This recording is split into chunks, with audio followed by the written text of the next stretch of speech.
नमस्कार दोस्तों, online study time में आपका स्वागत है। आज हम पढ़ेंगे मुगल काल के बहुत ही महत्वपूर्ण प्रश्न जो कई बार पिछली परीक्षाओं में पूछे जा चुके हैं और आगे भी किसी भी परीक्षा में पूछे जाने की पूरी संभावना है। तो सीधे बढ़ते हैं प्रश्नों की तरफ।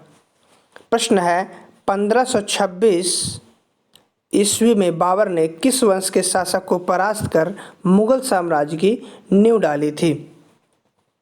तो 1526 में लोधी वंश के शासक को बाबर ने परास्त कर मुगल साम्राज्य की नींव डाली थी। तो इसका सही उत्तर हो जाएगा ऑप्शन बी। अगला प्रश्न देखते हैं, पानीपत का प्रथम युद्ध कब हुआ? तो यह युद्ध हुआ है पानीपत का 21 अप्रैल 1526, इसलिए सही उत्तर हो गया ऑप्शन बी। अगले प्रश्न की तरफ बढ़ते हैं। बाबर ने प्रसिद्ध तुगलमा नीति का प्रयोग सर्वप्रथम किस युद्ध में किया था? तो इसका सही उत्तर है पानीपत की प्रथम युद्ध में किया था। इसका सही उत्तर हो जाएगा ऑप्शन सी। अगले प्रश्न की तरफ बढ़ेंगे। किस युद्ध में जीतने के बाद बाबर ने खजाने का मुंह अमीरों, सगे संबंधियों आदि के लिए खोल दिए और इस उदारता के लिए उसे कलंदर की उपाधि दी गई?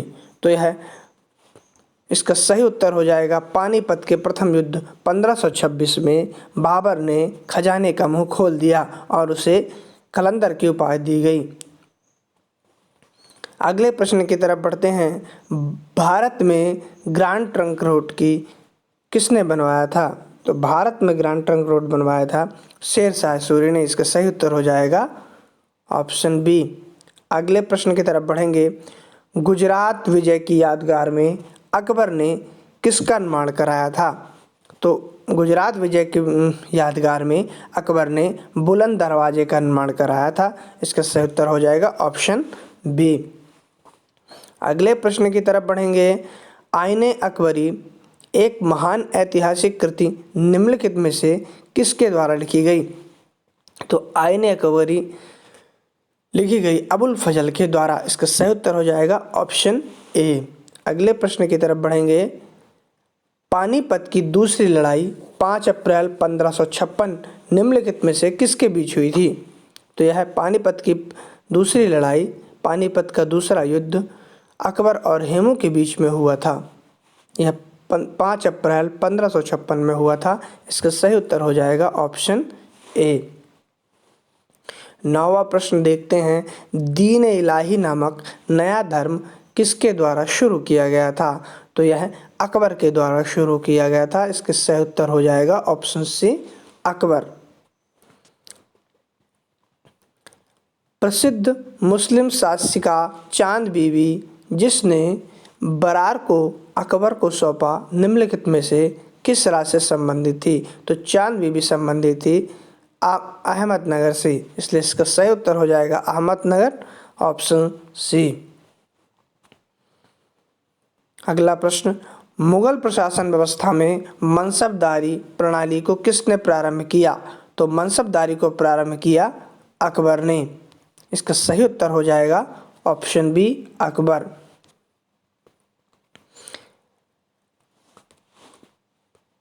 प्रश्न 12वां देखते हैं। अपने काल के महान संगीतज्ञ तानसेन किसके दरबार में थे?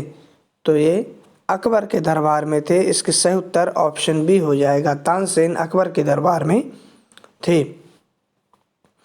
मुगल काल की राजधानी कौन थी? मुगल काल की राजभाषा कौन थी? उर्दू, हिंदी, अरबी, फारसी। तो मुगल काल की जो राजभाषा थी वह फारसी थी, इसलिए इसका सही उत्तर हो जाएगा ऑप्शन डी, फारसी।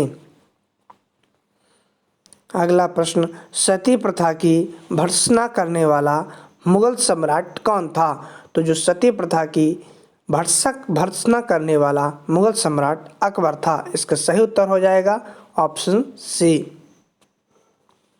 अगला प्रश्न। किस युद्ध से भारत में मुगल राज की नींव पड़ी?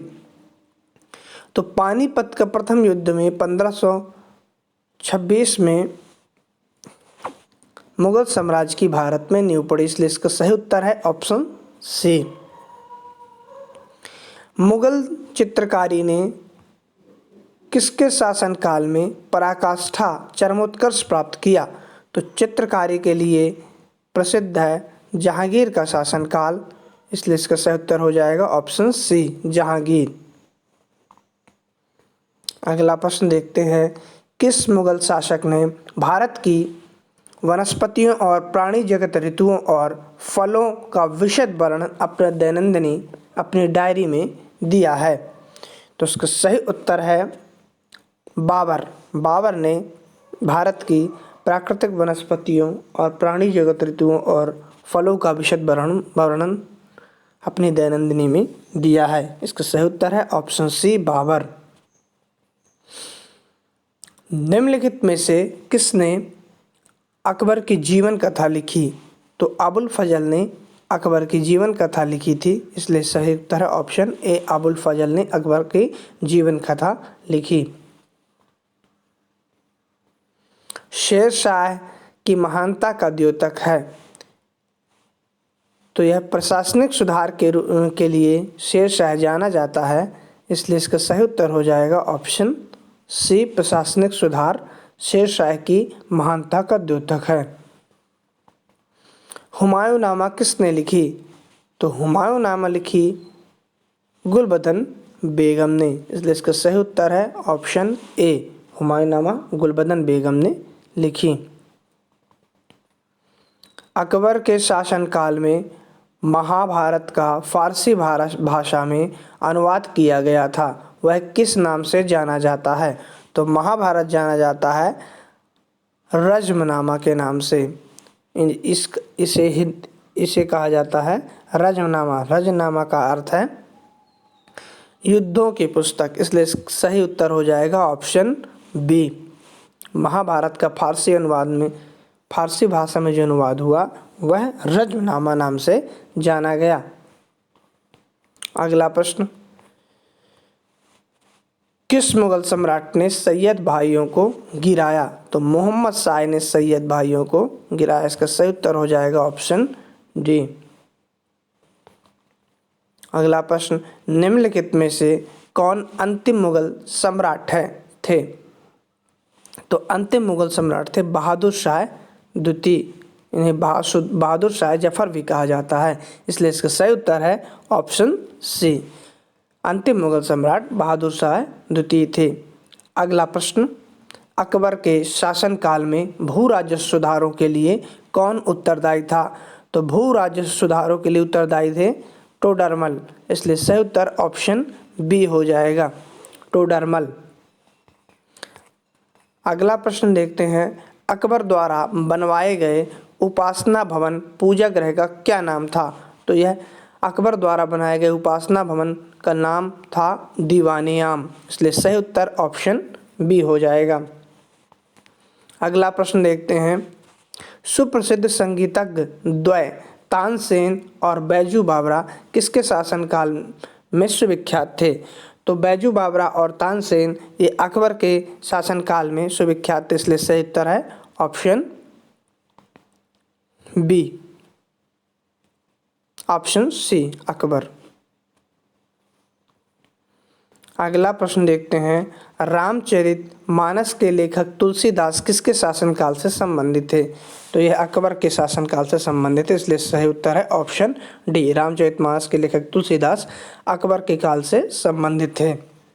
अगला प्रश्न देखते हैं, किस युद्ध में बाबर ने जिहाद धर्म युद्ध का नारा दिया, तमगा नामक कर को समाप्त कर दिया और युद्ध जीतने के उपरांत गाजी धर्म युद्ध की उपाधि धारण की? तो इसका सही उत्तर है खानवा के युद्ध के समय में अकबर ने जिहाद का नारा दिया, तमगा कर समाप्त किए और गाजी की उपाधि धारण की। अगला प्रश्न, मुबैयान नामक पद्य शैली के जन्मदाता बाबर ने अपनी आत्मकथा तुजुक ए बाबरी किस भाषा में लिखी?